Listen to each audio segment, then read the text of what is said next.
Hello મિત્રો, આપણે જોઈ રહ્યા છીએ ધોરણ 7 સામાજિક વિજ્ઞાનનું 8મું ચેપ્ટર છે પ્રાદેશિક સંસ્કૃતિનું ઘડતર. હવે એક્ઝામની અંદર કોમ્પિટિટિવ એક્ઝામ એટલે કે સ્પર્ધાત્મક પરીક્ષાની અંદર જ્યારે પૂછાય કે ભાઈ સાંસ્કૃતિક વારસો, તો પ્રાઇવેટ પબ્લિકેશનવાળા શું કરે કે અલગ આખું એનું ચોપડી બનાવી દે અને પછી આવી રીતે પાઠ્યપુસ્તકની અંદર અમુક અંશ એના ઉઠાઈ લે અને લખીને ફોટા મૂકે ને એટલે તમને એવું લાગે કે આ બધું મટીરિયલ કેટલું સરસ હોય છે, પણ એ લોકો ફોટા મૂકે ને થોડું ફ્રન્ટ એમના સુધારે, બરાબર છે. પણ જે ખરેખર વસ્તુ છે એ ક્યાંથી પૂછાય છે? તો ભાઈ પાઠ્યપુસ્તકની અંદરથી પૂછાય છે. આનું એક્ઝામ્પલ જોઈ લો તમે. પહેલાં આપણે 8મા ચેપ્ટરની અંદર શું શું જોવાના છે એ જોઈ લઈએ, બરાબર, કે એમાં કયા કયા એટલે કન્ટેન્ટ શું છે એની અંદર. તો ભારતમાં પ્રાંતીય ભાષાનો વિકાસની વાત કરીએ તો આપણે અલગ અલગ ભાષાઓ જેવી કે મલયાલમ છે, બંગાળી છે, ગુજરાતી છે, પછી છે એટલે આ 3 ભાષાઓનો શું ઉદ્ભવ કહે એટલે એની અંદર ડિટેલમાં હોય કે ભાઈ શું થયું, કોણ એનું મેઇન પાત્ર હતું, બરાબર છે. આ બધી વાતો એમની અંદર કરેલી હશે, પણ આપણે પહેલાં હાઇલાઇટ લઈ લઈએ ટ્રેલર કે શું શું જોવાના છે. પછી ભારતના ઉત્સવો જોવાના છે. જગન્નાથની રથયાત્રા છે, હોળી છે, લઠમાર હોળી છે, લોહડી એટલે કે પંજાબનું છે, પોંગલ. આ પોંગલ કેટલી બધી વાર પૂછે કે પોંગલ કયા રાજ્યનો મુખ્ય તહેવાર છે? તમિલનાડુનો છે ભાઈ, તો આની અંદર એ બધી વાત કરીશું. ઓણમ, પછી દિવાળી છે, દુર્ગા પૂજા છે, નાતાલ છે, મોહરમ છે, ઈદ છે, પતેતી છે, પછી ચેટીચાંદ, નવરાત્રિ, ઉત્તરાયણ, રથયાત્રા, મેળાઓ, અલગ અલગ ગુજરાતના બધા મેળાઓ કેટલી બધી વાર પૂછાયો છે. આ ચિત્ર વિચિત્રનો મેળો ક્યાં ભરાય છે? સાબરકાંઠામાં, ગુણભાખરી ખાતે, બરાબર. આ બધું પૂછાય છે. પછી ભારતના જે શાસ્ત્રીય નૃત્યો છે, કથક છે, કથક ક્યાંનું છે એ પણ પૂછાઈ ગયેલું છે. કથકલી ક્યાંનું છે એ પૂછાઈ ગયેલું છે. મણિપુરી ક્યાંનું છે એ પૂછાઈ ગયેલું છે. ભરતનાટ્યમ તો વર્ષોથી પૂછાય છે, બરાબર. કુચીપુડી, બિહુ, આ દરેક જે શાસ્ત્રીય નૃત્ય છે એની આપણે ડિટેલમાં ચર્ચા કરીશું. ચિત્રકલાની વાત કરીશું, બરાબર છે. એમાં ચિત્રશૈલીની જે ઘરાણા અમુક પૂછાય છે ને કે આ ઘરાણાનું આ ચિત્ર છે એ રાજપૂતની વીરગાથા આપણે જોઈશું. પછી પીર શું છે, પાડિયા શું છે, મંદિરોની વાત કરી. એની અંદર નાગર શૈલી અને દ્રવિડ શૈલીના મંદિરોની વાત કરીશું. વેસર શૈલીની વાત કરીશું અને ચેપ્ટર અહીંયા પૂરું થઈ જશે. તો આ આપણે જોયું તમે કે આ બધું શું નથી પૂછાતું એક્ઝામમાં? પૂછાય છે, બધાને ખબર છે કે આ 717 વાર પૂછેલી વસ્તુઓ છે, પણ પાઠ્યપુસ્તકમાંથી વાંચવાનો લોકોને કંટાળો આવે કે ના ભાઈ આ કોણ વાંચે આટલું બધું, પણ પૂછાય છે અહીંયાથી એટલે વાંચવું તો પડશે જ પહેલાં.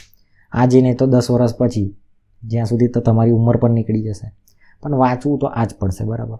બાકી ઘણા બધા લોકો એવું તમે જોયું હશે, કોઈ બી ઇન્ટરવ્યૂ તમે જોતા હશો કે જે લોકો પાસ આઉટ કરે છે કે એવું કહેતા હોય કે એનસીઆરટી જીસીઆરટી વાંચો. એવું શું એમને નહીં કંટાળો આવતો જ હોય, બધાને આવતો હોય, પણ વસ્તુ રિયાલિટી એ છે કે ભાઈ આમાંથી જ પૂછાય છે, તો આ તો કરવું જ પડે, બરાબર. પછી તમે એને રિવાઇઝ કરવા માટે પછી પ્રાઇવેટ પબ્લિકેશન 400-500 પેજની જે બુક આવે છે એ રિફર કરી શકો છો, પણ પહેલાં તો આ વાંચવું જ પડે. હવે આ ચેપ્ટર વાંચવામાં તમે 30-40 મિનિટમાં આ ચેપ્ટર વંચાઈ જાય, બરાબર. તો કે એ તો બરાબર જ છે ને, સફિશિયન્ટ જે ટાઈમ જોતો હોય એ તો જોઈએ જ, બરાબર. તો એ તો ટાઈમ તો તમારે આપવો જ પડે દરેક લાઇનમાં, બરાબર. તો આ આપણે ચલો ટાઈમ વેસ્ટ કર્યા વગર આપણે જોઈએ છે સામાજિક વિજ્ઞાન ધોરણ 7નું 8મું ચેપ્ટર છે પ્રાદેશિક સંસ્કૃતિનું ઘડતર. વિભિન્ન સમુદાયની જાણકારી આપણે તેમની ભાષા ઉપરથી મળે છે. જેમ કે ગુજરાતી બોલનાર ગુજરાતી અને મરાઠી બોલનાર મહારાષ્ટ્રના. ભાષા સાથે સાથે વિભિન્ન પ્રદેશો પોતપોતાના રીત રિવાજો, ખાનપાન, વસ્ત્ર પરિધાન એટલે જે કપડાં હોય એ, કાવ્ય, નૃત્ય, સંગીત અને ચિત્રકલા હોય છે. જુદા જુદા વિસ્તારોની જુદી જુદી સ્થાનિક સંસ્કૃતિઓ જેને આપણે ત્યાંની દેશી સંસ્કૃતિઓ કહીએ છીએ, આપણા દેશમાં જોવા મળે છે. આ બધી સંસ્કૃતિઓ વચ્ચે સદીઓથી આદાન પ્રદાન થતું રહ્યું છે. તેમ છતાં કેટલાક વિસ્તારોમાં કેટલીક ખાસ પરંપરાઓ આજ સુધી અકબંધ છે. ભારતમાં પ્રાંતીય ભાષાનો વિકાસ જોઈએ. પ્રાંતીય ભાષા એટલે પર્ટિક્યુલર એ પ્રાંતમાં એટલે એ પ્રદેશમાં હોય એવી રીતે, બરાબર. હવે મલયાલમ તો 9મી સદીમાં સ્થાપવામાં આવેલ મહોદયપુરમનું ચેર રાજ્યના હાલના કેરળનો એક ભાગ હતો. કેરળની સંસ્કૃતિને તેની ભાષા મલયાલમ સાથે જોડતો આ સંસ્કૃતિને મલયાલમ સંસ્કૃતિ તરીકે ઓળખવામાં આવે છે. મલયાલમ ભાષા ક્યાં બોલાય છે? ભાઈ કેરળમાં બોલાય છે, યાદ રાખવાનું. કેરળમાં શું છે?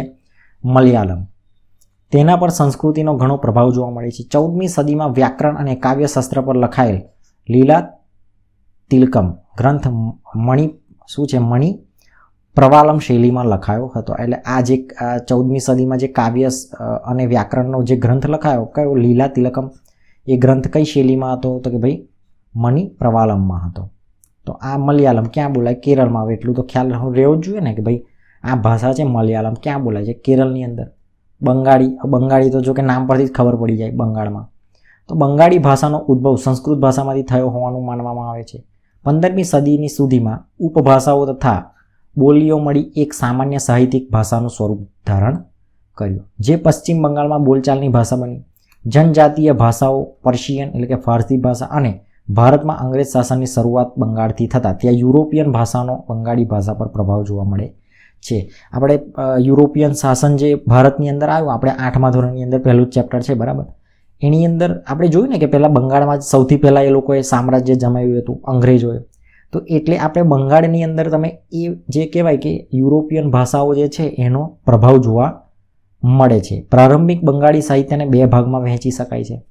સંસ્કૃતથી પ્રભાવિત સ્વતંત્ર પ્રથમ ભાગમાં સંસ્કૃત અને મહાકાવ્યનો અનુવાદ અને બીજા ભાગમાં નાથ સાહિત્યનો સમાવેશ થાય છે. હવે ગુજરાતી આપણી ખાસ ભાષા, આપણી ભાષા એટલે ગુજરાતી. ભારત અને અનેક ભાષાઓ અને બોલીઓ સાથે સંકળાયેલું રાષ્ટ્ર છે. પ્રાચીન ભારતમાં સંસ્કૃત, પ્રાકૃત, તમિલ જેવી ભાષાઓનું ચલન હતું. સમય જતાં તેમાંથી અનેક પ્રાદેશિક ભાષાઓનો વિકાસ થયો.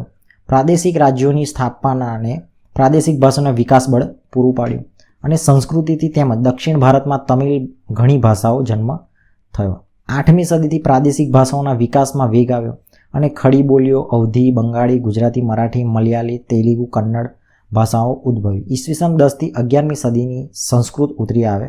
વિવિધ ભાષાઓ સ્વરૂપોમાંથી ગુજરાતી ભાષાનો વિકાસ થયો, બરાબર. એટલે ગુજરાતી ભાષાનો વિકાસ ક્યારે થયો તો કે ભાઈ ઈસવીસન 10થી 11મી સદીમાં સંસ્કૃતમાંથી ઉતરી આવેલા વિવિધ ભાષા સ્વરૂપોમાંથી શું બન્યું?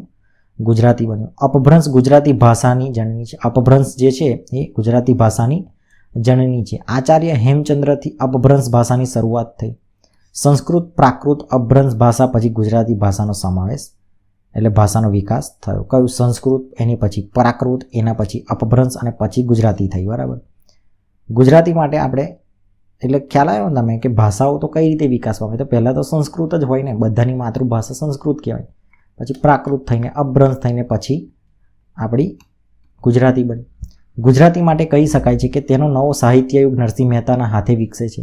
આ નવા યુગના સૂત્રધારો તરીકે નરસિંહ મહેતા, મીરાબાઈ, ભાલણ ઉપસી આવે છે. આ ત્રણેય ભક્તિ સાહિત્યના વિકાસ સાથે ગુજરાતી ભાષાનો વિકાસ કર્યો છે. તમે કવિઓ જોયા હોય કે ભાઈ નરસિંહ મહેતા છે, મીરાબાઈ છે, ભાલણ છે, તો એ લોકોનું સાહિત્યનો પ્રકાર કેવો? ભગવાનને રિલેટેડ જ હોય, એટલે કે ભક્તિ યુગને રિલેટેડ હતા. તો એમાં પણ આપણે ગુજરાતી ભાષાનો વિકાસ કરેલો છે. નરસિંહ મહેતાએ શામળદાસના વિવાહ, કુંવરબાઈનું મામેરું, હુંડી, સુદામા ચરિત્ર, દાનલીલા વગેરે કૃતિઓની રચના કરી. હવે ઘણી બધી એક્ઝામમાં મિત્રો જ્યારે પૂછાય ને કે ભાઈ શામળદાસના વિવાહ અથવા કુંવરબાઈનું મામેરું, આ કુંવરબાઈનું મામેરું પૂછાયેલું છે, બરાબર.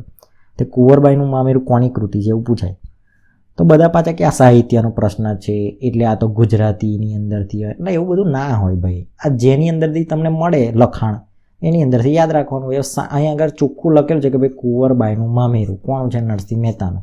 એમાં કઈ પછી વિચારવાનું, તમારે વધારે વિચારવાનું હોય, બરાબર.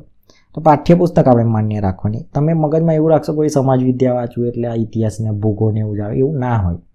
બધી વસ્તુ અંદર આવેલી જ હોય, બરાબર. હવે આપણે આની પહેલાંનું જે એક ચેપ્ટર હતું, બરાબર છે, આપણે કયા ધોરણનું હતું? એ 6ઠા કે 7મા ધોરણની અંદર. તો એની અંદર ગ્રાહકની વાત કરેલી હતી. એની અંદર પણ ગ્રાહક દિવસ ક્યારે આવે ને એવું બધું હતું. એ બધું વસ્તુ દિવસોય પૂછાય છે, બરાબર. તો આવું બધું તો યાદ રાખવું જ પડે.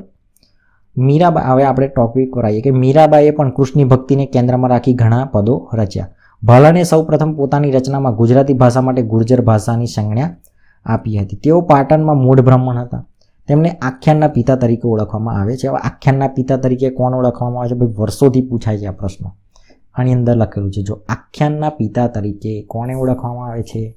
તો ભાલણ. કોણે? ભાલણ. કઈનો હતો? પાટણનો હતો, બરાબર. તેમની જાણીતી કૃતિઓની વાત કરીએ તો જુઓ, ધ્રુવાખ્યાન, મુરગી આખ્યાન, શિવ ભીલડી સંવાદ વગેરેનો સમાવેશ થાય છે. જ્યારે આટલી લીટીમાં જ્યારે ભાલણ વિશે લખેલું હોય તો તમને શું લાગે? ફાલતુ કંઈ લખેલું હોય? ના હોય. એની અંદર એકદમ કટ ટુ કટ લખેલું હોય, બરાબર. અને જ્યારે તમે પ્રાઇવેટ પબ્લિકેશન જોશો ને તો ભાલણ બાપા 2-3 પેજ હોય. એટલે એવું હોય ભાઈ, એટલું બધું યાદ બી રહે કોઈને? 500 કૃતિ એને લખી તો 500 થોડી યાદ હોય? ફેમસ જ યાદ રાખવાની હોય. અને ના પૂછાય તો કોઈને ના ખબર હોય, એટલે બહુ ચિંતા નહીં કરવાની એવી. આમાં આપેલી છે ભાઈ એની કે ધ્રુવાખ્યાન, મુરગી આખ્યાન, શિવ ભીલડી સંવાદ, તો આટલી યાદ રાખવાની, બરાબર છે. તો આ એવું બધું હોય છે પણ લોકો સમજતા નથી વસ્તુને. તમે કન્ટેન્ટ લાવો, બરાબર છે. એ તો બધા લખવા ખાતર તો બધાય લખે, એવા તો જે રેફરન્સ બુકો હોય એમાંથી આખા ભરણ વિશે બુકો પણ હોય, તો એ આખી બુક થોડી વંચાય અને યાદ પણ રહે વાંચવા માટે તો આપણે વાંચી નાખીએ, બરાબર, વાંચીને નાખી દઈએ પણ યાદ ના રહે. ભારતના ઉત્સવોની વાત કરીએ તો જગન્નાથ રથયાત્રા, જેની સાથે ધાર્મિક સંપ્રદાયો પણ જોડાયેલા છે, જેમાં ઓડિશાના પુરીમાં આવેલ જગન્નાથ સંપ્રદાય સુવિખ્યાત છે. જગન્નાથનો અર્થ થાય છે વિશ્વના માલિક, જગતનો નાથ, જે વિષ્ણુનો સમાનાર્થી શબ્દ છે. ભગવાન વિષ્ણુનો સમાનાર્થી શબ્દ જગન્નાથ કહીએ એટલે જગતનો નાથ. 12મી સદીમાં ગંગવંશના રાજા અનંતવર્મને પુરી ખાતે જગન્નાથ મંદિરનું નિર્માણ કરવાનો નિર્ણય લીધો. કોણે લીધો? ગંગવંશના રાજા. કોણ? અનંતવર્મને. ગંગવંશના રાજા અનંતવર્મને શું કર્યું? જગન્નાથ મંદિર નિર્માણ કરવાનો નિર્ણય લીધો. ઈસવીસન 1230માં રાજા અનંત ભીમ ત્રીજાએ, કોણ છે એનું નામ જુઓ કેવું છે, રાજા અનંગ ભીમ ત્રીજાએ પોતાનું રાજ્ય જગન્નાથને અર્પણ કરીને પોતાને તેના પ્રતિનિધિ તરીકે ઘોષિત કર્યા. ઓડિશા જીતનાર મુગલો, મરાઠાઓ અને ઈસ્ટ ઇન્ડિયા કંપનીએ બધાએ મંદિર પર પોતાનું વર્ચસ્વ સ્થાપવાનો પ્રયત્ન કર્યા. તેઓનું માનવું હતું કે મંદિર પર નિયંત્રણ મેળવવાથી સ્થાનિક લોકો સમુદાય પર તેમનું શાસન સ્વીકારશે. તમે જોશો કે જૂના જ્યારે આ બધે મુગલકાલીન એ બધા હતા ત્યારે શું કરતા? પહેલાં મંદિરનો નાશ કરે. કેમ? કારણ કે તે લોકોની લાગણી જોડથી જોડાયેલું હોય, એટલે એનો નાશ કરે એટલે એવું સમજી લે કે આ શાસન પૂરું થઈ ગયું આ રાજાનું અને બીજા રાજા આવી ગયા એમ. પુરીમાં પ્રતિવર્ષ એક વિશિષ્ટ રથયાત્રાનું આયોજન કરવામાં આવે છે, જેમાં વિષ્ણુના અવતાર એટલે કે જગન્નાથ રથમાં બેસીને પુરીમાં ભ્રમણ કરે છે. દેશ વિદેશથી અનેક લોકો આ ઉત્સવમાં સહભાગી થવા આવે છે. હવે હોળીની વાત કરીએ તો હોળીનો તહેવાર ભારતભરમાં ઉજવાય છે, પરંતુ ઉત્તર ભારતમાં તેનું વિશેષ મહત્વ છે. આ તહેવાર 2 દિવસનો હોય છે. પહેલો દિવસ હોળી ને બીજો દિવસ ધૂળેટી. આ દિવસને આસુરી શક્તિ પર સાત્વિક શક્તિના વિજય તરીકે ઉજવવામાં આવે છે. આ દિવસે સાંજના સમયે હોળીનું પૂજન કરીને હોળી પ્રગટાવવામાં આવે છે. ધૂળેટીના દિવસે એકબીજા પર રંગો છાંટીને ઉજવણી કરવામાં આવે છે. તો આ અંદર લખેલી છે હોળીની ડિટેલ. હવે આ ધોરણ 8નું છે એટલે એ પ્રમાણે હોય, બરાબર છે. હવે તમે બહુ પાછા હોશિયાર તે પાછા કહેશે આટલું કન્ટેન્ટ તો અલા ભાઈ સોરી ધોરણ 7નું છે, બરાબર, 8ય નહીં, 7મા ધોરણમાં તો આટલું જ હોય ને, અને આટલું પણ ઇનફ છે. આ પૂછાય ને એક્ઝામમાં તારે બધાને ફાંફા પડી જતા હોય છે, બરાબર. હવે લઠમાર હોળી બરસાના, તો બરસાના એટલે કે ઉત્તર પ્રદેશમાં ઉજવાતી હોળી લઠમાર હોળી તરીકે જાણીતી છે. હવે સિમ્પલ વસ્તુ પૂછાય કે ભાઈ લઠમાર હોળી કયા રાજ્યમાં મનાવાય છે? હવે આપેલા હોય ઓપ્શન ગુજરાત, મહારાષ્ટ્ર, ઉત્તર પ્રદેશ ને પશ્ચિમ બંગાળ. તો એમાં બધાના ફાંફા પડી જાય, ખબર જ ના હોય, બરાબર. તો એવું થતું હોય છે. એ વસ્તુ બેઝિક જ છે, વસ્તુ તો બેઝિક જ છે, સિમ્પલ કઈ છે તો કે ઉત્તર પ્રદેશમાં. પણ ના ખબર હોય તો એમાં હું જીવ ખાઈ જવાનો આપણો, ના ખબર હોય તો ના ખબર હોય, બરાબર, પણ એકવાર વાંચી લેવું જોઈએ. બરસાના રાધાજીનું જન્મસ્થાન છે. આ બરસાના જે છે ક્યાંનું છે? કોનું જન્મસ્થાન છે? રાધાજીનું. અહીં નંદગામ એટલે કે શ્રી કૃષ્ણની ભૂમિના પુરુષો બરસાના સ્ત્રીઓ સાથે હોળી રમવા આવે છે અને રાધાજીના મંદિર પર ધજા ચડાવવાનો પ્રયત્ન કરે છે. સ્ત્રીઓ દ્વારા લઠથી પુરુષોનું સ્વાગત કરવામાં આવે છે, તેથી હોળી લઠમાર હોળી તરીકે ઓળખાય છે. હવે લઠમાર હોળી એટલે શું? કે જે આપણે જે કહેવાય કે આ માતા આપણે રાધાજીનું જે જન્મસ્થાન છે કયું છે? બરસાના. એ એમનું જન્મ સ્થળ છે એટલે જગ્યા છે. હવે ત્યાં આગળ જે પુરુષો છે ક્યાંના? તો કે જે નંદગામ જે શ્રી કૃષ્ણની ભૂમિ છે ત્યાંના પુરુષો શું આવે? ત્યાં જે માતાજી અત્યારે પણ હાલમાં રાધાજીનું જે જન્મસ્થાન છે ત્યાં મંદિર છે ત્યાં આગળ ધજા ચડાવવા આવે, અને જે સ્ત્રીઓ છે એ ગામની રાધાજીના ગામની એ લોકો લાકડી લઈને પુરુષોનું સ્વાગત કરે છે, એટલે લઠ મારે એમ, લાકડી મારે એમ. લોહડી એટલે કે પંજાબનું છે, એ તો ખબર જ છે બધાને, લોહરી કે લોહડી કે બધું કે, બરાબર. તો આ તહેવાર હોળીને મળતો આવે છે. શીખ સમુદાય દ્વારા આ તહેવાર 13મી જાન્યુઆરીના રોજ મકર સંક્રાંતિ પહેલાં ઉજવવામાં આવે છે. રાતે અગ્નિ પ્રગટાવીને તેનું પૂજન અને પ્રદક્ષિણા કરીને મીઠાઈઓ અર્પણ કરે છે. આ તહેવાર અંધકાર ઉપર પ્રકાશનું વિજયનું પ્રતીક હોવાનું માનવામાં આવે છે. આ તહેવાર પંજાબ, હરિયાણા અને દિલ્હીના આસપાસના વિસ્તારોમાં શીખ સમુદાયના લોકો હર્ષોલ્લાસથી ઉજવે છે. આપણે આ જે લોહડીનો જે તહેવાર છે એ લોકો કોનો છે? શીખ સમુદાયનો. હવે એ ખરેખર આપણે એમનું શું કહેવાય કે ખેતીનો કંઈક કટિંગ થાય ને ત્યારે ઉજવતા હોય છે એવું છે. આમાં તો લખેલું નથી પણ એવું કંઈક હોય છે. હવે પોંગલ કયા રાજ્યનો મુખ્ય તહેવાર છે? તામિલનાડુ. ઘણી બધી એક્ઝામમાં પૂછાઈ ગયેલો છે. તો પોંગલ શું છે? તમિલનાડુ રાજ્યનો છે. ક્યાંનો છે? તમિલનાડુનો છે. તમિલનાડુ ઉપરાંત કર્ણાટક, આંધ્રપ્રદેશમાં પણ આ તહેવાર મનાવવામાં આવે છે. પોંગલની ઉજવણી તમિલ મહિનામાં થાય એટલે કે જાન્યુઆરી મહિનાનો મધ્ય ભાગના પ્રથમ દિવસે કરવામાં આવે છે. આ દિવસને પોંગલ નામની વાનગી બનાવવામાં આવે છે, એટલે ખાવાની આઈટમ પણ પોંગલ છે. કઈનો છે? તમિલનાડુનો છે. અને ક્યારે કે જાન્યુઆરીના મધ્યનો ભાગ, એને શું કે થાય. આટલું જાણો. તમિલ ભાષામાં પોંગલનો અર્થ થાય છે ઉકાળવું, ચોખા, મગની દાળ, દૂધ અને ખાંડ વાસણમાં, તમિલ ભાષામાં પોંગલનો અર્થ થાય છે શું? તો ઉકાળવું, ચોખા, મગની દાળ, દૂધ અને ખાંડ વાસણમાં ઉકાળીને પોંગલ બનાવવામાં આવે છે. આ વાનગી જે પીનું છે એ સુકન ગણવામાં આવે છે, બરાબર. એટલે આ થઈ આપણી પોંગલ એટલે કે તમિલનાડુનું. હવે ઓણમ જે છે એ કેરળમાં ઉજવાતો મહત્વનો તહેવાર છે. કયો? ઓણમ. કઈનો છે? કેરળનો. ઓણમ મલયાલમ કેલેન્ડર પ્રથમ મહિનામાં ઓગસ્ટ અને સપ્ટેમ્બર મહિનામાં 10 દિવસ સુધી ઉજવાતો તહેવાર છે. ફૂલોની સજાવટ, વિવિધ વાનગીઓ, નૃત્યોની રમઝટ અને નૌકા સ્પર્ધા તહેવારોની વિશેષતા છે. નૌકા સ્પર્ધા શું છે? વલ્લ મકાલી તરીકે પણ ઓળખાય છે. આ તહેવાર સાદિયા નામનું ભોજન લેવામાં આવે છે. હવે આ આટલું ડિટેલ કહેવાય ને, બરાબર. હવે એક્ઝામમાં કદાચ પૂછે કે ભાઈ સાદિયા નામનું ભોજન કયા તહેવારમાં લેવામાં આવે છે? તો ઓણમ જે તહેવાર છે કેરળનો તેમાં, બરાબર. હવે આટલું તો કમસે કમ યાદ રાખવું જ પડે ને, કારણ કે આ આપણો તહેવાર છે. હવે અઘરું બનાવવા પેપર ગમે તે પૂછે, પણ આ એક બેઝિક માહિતી હોવી જોઈએ, ભલે બહુ ડિટેલમાં ના આવે. અને એમાં હોળીની સ્પર્ધા કરે. જુઓ, આ તમે કદાચ એકાદ એમાં પિક્ચરમાં કેવું બતાવતા હોય છે, આ જે હોળી છે ને એ પેલું નહીં એમનું શું ચપ્પુ લઈને રમરમાટ જતા હોય છે એ. હવે દિવાળી એ ભારતમાં ધૂમધામથી ઉજવતો તહેવાર છે. આ તહેવાર સાથે વાઘ બારસ, ધનતેરસ, કાળી ચૌદસ, નૂતન વર્ષ, ભાઈબીજ અને લાભ પાંચમ વગેરે તહેવારો પણ જોડાયેલા છે. આ તહેવારને પ્રકાશના પર્વ તરીકે ઓળખવામાં આવે છે.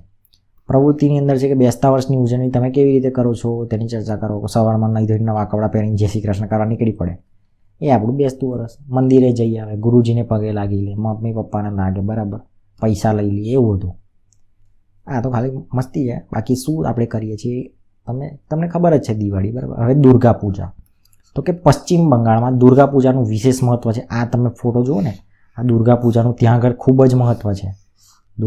દુર્ગા માતાજી જે છે એમનું દુર્ગા પૂજાનું વિશેષ મહત્વ છે. ક્યાં છે? પશ્ચિમ બંગાળમાં.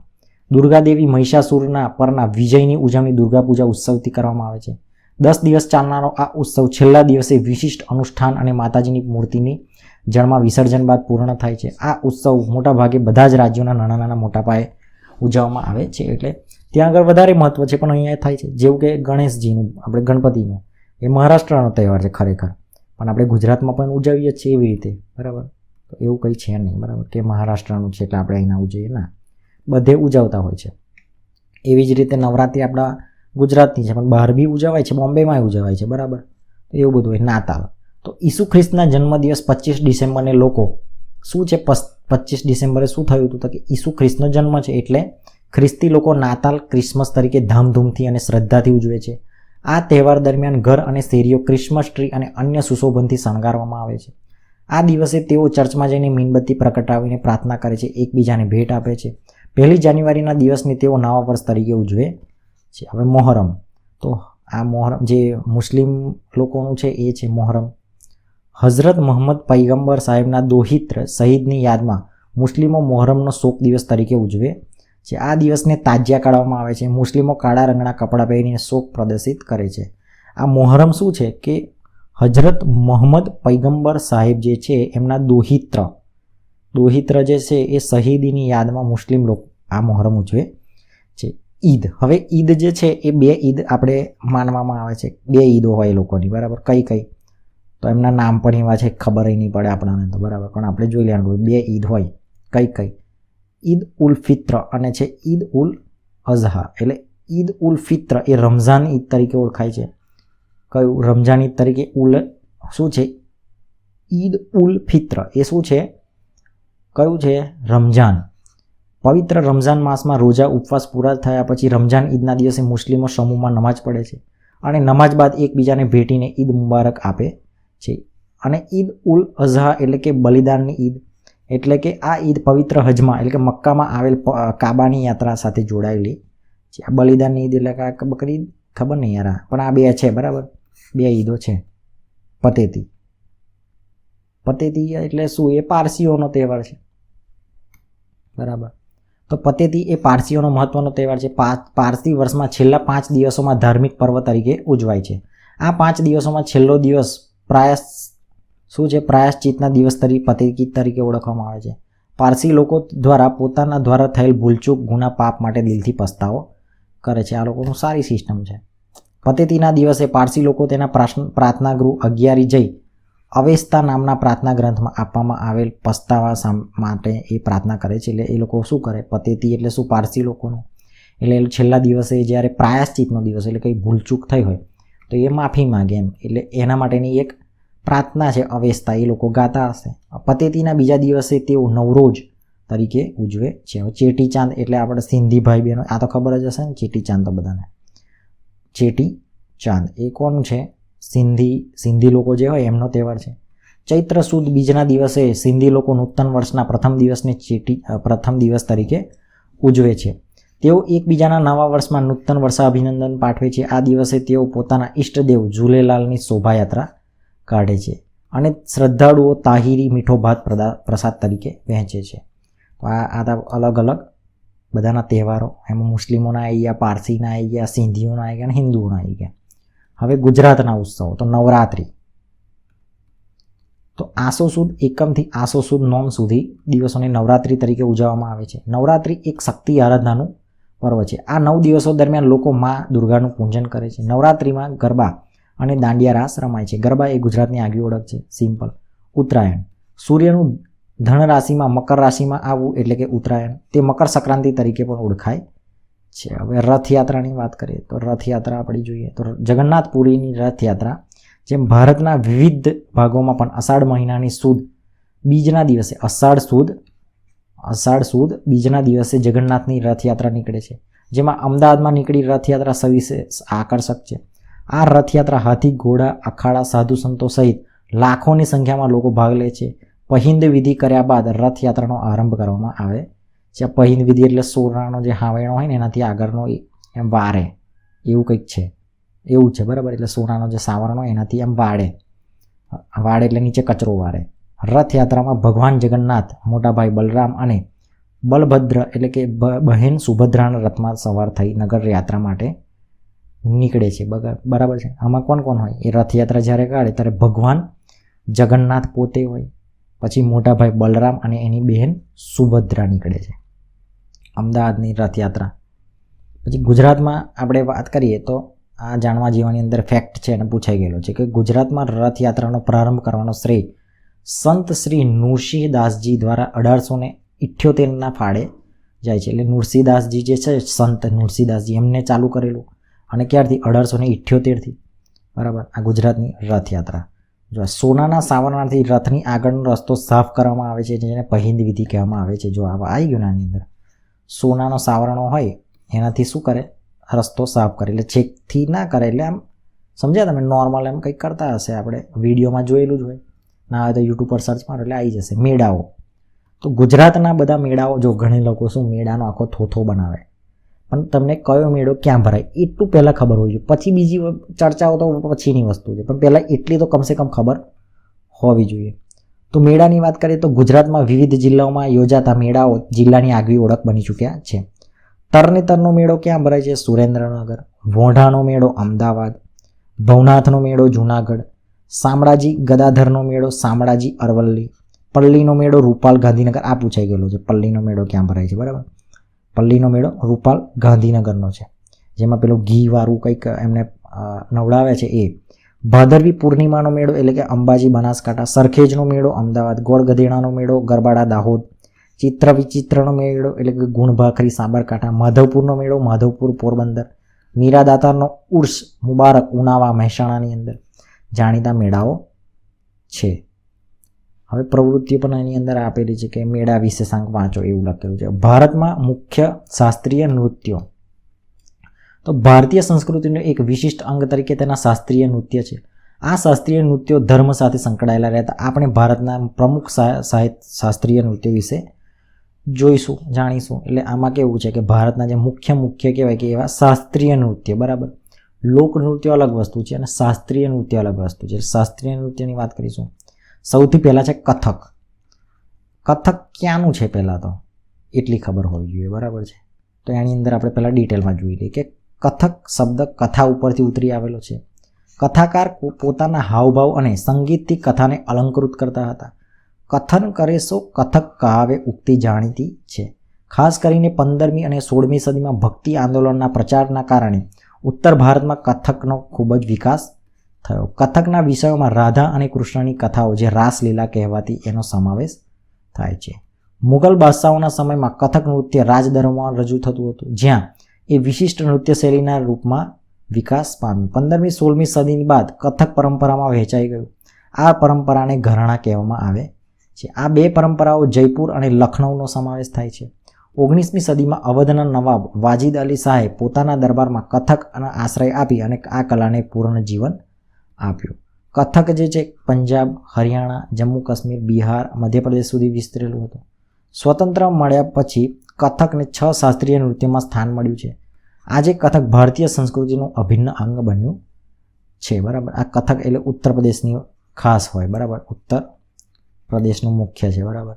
અને કથક, બરાબર, કથક કહે છો કથક કહાવે એવું છે. હવે કથકલી, તો કથકલી એટલે શું? આ આપણે જે ફોટો જોઈએ ને ત્યારે આપણે શું યાદ આવે કે ભરતનાટ્યમ, પણ આ ભરતનાટ્યમનું નથી. આ જે ચિત્ર છે કથકલીનું છે. આવું તો કથકલી એ ક્યાંનું? પહેલાં તો કથકલી ક્યાંનું છે? કેરળનું છે. એ નૃત્ય પરંપરા છે. એનો શાબ્દિક અર્થ થાય છે નાટ્ય વાર્તા. અભિનય એ આ નૃત્યનો આત્મા છે. અભિનય ઉપરાંત રંગભૂષા અને વેશભૂષા પણ ખૂબ જ મહત્વની ગણાય છે. સાત્વિક, રાજસી અને તામસી ગુણો ધરાવતા પાત્રો મુજબ કલાકારોની રંગભૂષા હોય છે. પાત્રો બોલતા નથી, પરંતુ પોતાના હાવભાવથી જ અભિવ્યક્ત કરે છે. એટલે આની અંદર ખાલી હાવભાવ હોય, બોલે ના. અને સાત્વિક, રાજસી અને તામસી એટલે શું? કે ગુસ્સાવાળા, પછી સાત્વિક એટલે સારા, અને રાજસી એટલે જે કહેવાય કે રાજાઓ જેવું, એટલે એ ટાઈપના ગુણો એ બતાવતા હોય. એમ ગુસ્સાવાળા, હાસ્યવાળા, એવા બધા ગુણો મોઢા પરથી ખબર પડે. અને એમના કલાકારોની વેશભૂષા પણ એ પ્રમાણે હોય. હવે જાણવા જેવું, આ પ્રાદેશિક નાટ્ય પ્રકાર 9મી અને 10મી સદીમાં કુટિયાટ્ટમ નામક સંસ્કૃત નાટ્ય પરંપરામાંથી ઉતરી આવ્યો છે. હવે મણિપુરીની વાત કરીએ. આ ખ્યાલ આવ્યો ને? કથક, પછી કથકલી, હવે મણિપુરી. તો મણિપુરી નૃત્ય એ પૂર્વ ભારતમાં આવેલ મણિપુર રાજ્યના ઓળખ છે. એટલે નામ પરથી મણિપુરી એટલે મણિપુરનું. મણિપુરના લોકો દરેક ઉત્સવ પ્રસંગે આ નૃત્ય કરે છે. આ નૃત્યમાં શરીરની ગતિ ધીમી હોવાથી તેને ભારતના અન્ય નૃત્યોથી અલગ માનવામાં આવે છે. મણિપુરી નૃત્યના 2 પ્રકાર છે, લાસ્ય અને તાંડવ. કયા? અને મણિપુરીના 2 એના પ્રકાર છે, લાસ્ય અને તાંડવ. હવે જાણવા જેવાની અંદર કે મણિપુરી નૃત્યના, આ મણિપુરી જો આ રીતનું પોસ્ટર છે આવું. મણિપુરી નૃત્યની એક વાત છે કે મણિપુરી નૃત્યના વિકાસમાં 18મી સદીના રાજા ભાગ્યચંદ્રએ મુખ્ય ભાગ ભજવ્યો હતો. તેમની નૃત્ય શૈલીના પાઠ્યપુસ્તક સમાન ગોવિંદ સંત લીલા વિલાસ નામનું પુસ્તક લખ્યું હતું. કોણે લખ્યું હતું? ભાગ્યચંદ્રએ. બરાબર છે.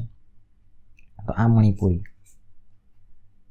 હવે છે ભરતનાટ્યમ. તો ભરતનાટ્યમ એટલે આવું. બરાબર. આ જે બતાવેલું છે આની અંદર આવું. એટલે પેલામાં આપણે ખરેખર તો તમને જ્યારે ભરતનાટ્યમ કહે તો પેલો ચહેરો યાદ આવે, પણ એ નહીં, એ અલગ વસ્તુ છે. ભરતનાટ્યમ તો ભરત મુનિ દ્વારા રચિત નાટ્ય શાસ્ત્રના ગ્રંથમાં ભારતના શાસ્ત્રીય નૃત્યો પર લખાયેલા મહાન ગ્રંથ છે. આ સિવાય અભિનય દર્પણ નામના ગ્રંથના રચિકેતા નંદિકેશ્વરે પણ ભારતના અગત્યના શાસ્ત્રીય નૃત્ય તરીકે ભરતનાટ્યમની વિશદ ચર્ચા કરેલી છે. તાંજોર તમિલનાડુમાં ભરતનાટ્યમ નૃત્યનો વિકાસ થયો. ભરતનાટ્યમ કઈનું છે? તમિલનાડુનું, તાંજોરની અંદર સ્પેશિયલી. પછી આ એનો એક ગ્રંથની વાત કરી, અભિનય દર્પણ નામના ગ્રંથની. એ રચયિતા કોણ હતા? નંદિકેશ્વર. પછી કુચીપુડી કઈનું છે? આંધ્રપ્રદેશનું. બરાબર. તો કુચીપુડી ભારતના અગ્રણ્ય શાસ્ત્રીય નૃત્ય તરીકે કુચીપુડીનો ઉદ્ભવ આંધ્રપ્રદેશના કુચીપુડી નામના ગામમાં થયો હતો. કુચીપુડી ગામનું નામ છે, પણ આંધ્રપ્રદેશની અંદર. આ ગામમાં યક્ષગાન તરીકે ઓળખાતા નૃત્ય 17મી સદીમાં કુચીપુડી નૃત્યનું સ્વરૂપ ધારણ કર્યું. તેના સ્થાપક વૈષ્ણવ કવિ સિદ્ધેન્દ્ર યોગી હતા. આ નૃત્ય સાથે નાટકની પરંપરા પણ સંકળાયેલી. એટલે કુચીપુડી કઈનું છે? આંધ્રનું. અને એના સ્થાપક કોણ છે? વૈષ્ણવ કવિ સિદ્ધેન્દ્ર. નામ એવું છે, સિદ્ધેન્દ્ર બોલતા ના આવડે. પછી છે બિહુ છે અસમનું છે. બિહુ અસમનું છે. અસમનું પ્રસિદ્ધ નૃત્ય છે. ઉલ્લાસ વ્યક્ત કરવા માટે સ્ત્રી અને પુરુષોના સમૂહ દ્વારા પરંપરાગત પોશાક પહેરીને આ નૃત્ય કરવામાં આવે છે. આ નૃત્યમાં હાથ પગનું હલનચલન તથા ગતિ અને સમૂહ નિર્માણનો મહત્વનો ભાગ ભજવે છે. ઢોલ, પેંપા એટલે ભેંસના શિંગડામાંથી બનાવેલ એક વાદ્ય છે પેંપા. અને વાંસળી જેવા વાદ્યનો ઉપયોગ આ નૃત્યમાં કરવામાં આવે છે. શેમાં? બિહુમાં. જાણવું ગમશેની અંદર તો મધ્યયુગ શાસ્ત્રીય નૃત્યમાં નીચેના નૃત્યોનો સમાવેશ થતો હતો. કયું? Bharatanatyam Tamil Nadu, okay. Kuchipudi Andhra Pradesh, okay. Kathakali Kerala, okay. Manipuri તો મણિપુરમાં જ, ઓકે. ઓડિસી ઓડિશા અને કથક છે ઉત્તર પ્રદેશ. જો આમાંથી નામ પરથી યાદ રહી જાય, ઓડિસી ઓડિશા એટલે આ નીકળી ગયું. પછી મણિપુરી મણિપુર એ નીકળી ગયું. પછી આ સહેલું કે ભરતનાટ્યમ તમિલનાડુનું આ પણ ખબર હોય. પછી કુચીપુડી એટલે કાચીપુરી કોણ રાખે? ઓંધરા લોકો. તો આવી રીતે યાદ રહી જાય કે કાચીપુડી આંધ્રપ્રદેશ, તો આ યાદ રહી જાય. પછી કથકલી તો કેરળ અને કથક તો ઉત્તર ભારત એટલે ઉત્તર પ્રદેશની અંદર. બરાબર. ઉત્તર ભારત સ્પેશિયલી પૂછે તો ઉત્તર ભારત તમે લખી શકો અને રાજ્ય પૂછે તો ઉત્તર પ્રદેશ પણ લખી શકો અને પૂછાયેલું છે એક્ઝામની અંદર. ચિત્રકલા લઘુચિત્રોની પરંપરાની વાત કરીશું. તો ચિત્રકલાની પરંપરા ભારતમાં સદીઓ જૂની છે, જેનો એક વિશિષ્ટ ભાગ લઘુચિત્રોની પરંપરા છે. લઘુચિત્રો એટલે નાના કદના ચિત્રો. લઘુચિત્રો કાપડ અને કાગળ પર પાણીના રંગો દ્વારા તૈયાર કરવામાં આવતા. પ્રાચીનતમ લઘુચિત્રો આપણને તાડપત્રો અને કાષ્ઠ એટલે કે લાકડા પર દોરી મળી આવેલા છે. રાજસ્થાન અને ગુજરાતના જૈન ગ્રંથોના આવા અનેક લઘુચિત્રો જોવા મળે છે. મુગલ કાળમાં તેનો ખૂબ વિકાસ થયો હતો, કારણ કે મુગલ બાદશાહ અકબર અને જહાંગીર અને શાહજહાં કુશળ ચિત્રકારોને પ્રોત્સાહન આપ્યું તથા ચિત્રશાળાઓની સ્થાપના કરાવી હતી. મહાભારત અને પંચતંત્ર જેવા ગ્રંથો તેમજ અકબરનામામાં ચિત્રકારે ખૂબ સુંદર ચિત્રો દોર્યા છે. રાજદરબારના દ્રશ્યો, યુદ્ધના દ્રશ્યો, શિકારના દ્રશ્યો અને સામાજિક જીવનના દ્રશ્યો લઘુચિત્રના વિષય તરીકે રહેતા હતા. આવા ચિત્રો એકબીજાને ભેટમાં આપવામાં આવતા હતા, તેમજ બાદશાહ અને તેમના નજીકના લોકો તેને જોઈ શકતા. જો આમાં ચિત્ર એક આપેલું છે કૃષ્ણ અને રાધાજીનું. બરાબર. ખંભાતના શાંતિનાથન ભંડારમાં, જો ખંભાત જે આપણું છે ત્યાં આગળ શાંતિનાથ ભંડાર અને પાટણની અંદર શ્રી હેમચંદ્રાચાર્ય જૈન જ્ઞાન ભંડાર સચવાયેલા છે. હસ્તપ્રતોમાં લઘુચિત્રો જોવા મળે છે. આ ચિત્રોમાં ગુજરાતના સંપ્રદાય અને સમાજીઓનું પ્રતિબિંબ પડે છે. એટલે પાટણની અંદર આવેલું શ્રી હેમચંદ્રાચાર્ય જૈન જ્ઞાન ભંડાર આવેલું છે ત્યાં આગળ, અને ખંભાતની અંદર શાંતિનાથ ભંડારમાં ચિત્રની શૈલી એટલે ઘરાણા વિસ્તાર અને આશ્રયદાતા આધારિત કલા. મુગલ સામ્રાજ્યના પતન બાદ ક્ષેત્રીય રાજ્યનો ચિત્રકલાને આશ્રય આપ્યો, જેમાં રાજસ્થાન અને દક્ષિણ રાજ્યનો મુખ્ય હતા. આ શાસકોએ તેમના દરબારમાં દ્રશ્ય ચિત્રણ કરાવ્યું હતું. મેવાડ, જોધપુર, બુંદી, કોટા અને કિશનગઢ જેવા રાજ્યોએ ભારતની પૌરાણિક કથાઓ અને મહાકાવ્ય દેવી દેવતાના ચિત્રનું સર્જન કરાવ્યું હતું. 17મી સદી પછીના વર્ષોમાં હિમાચલ પ્રદેશમાં પણ લઘુચિત્રનો ખાસો વિકાસ થયો, જેને બશો હસી, શું છે બશો હસી શૈલી કહેવામાં આવે છે. ભાનુદત્ત પુસ્તક રસમંજરી આવા વિશિષ્ટ ચિત્રો જોવા મળે છે.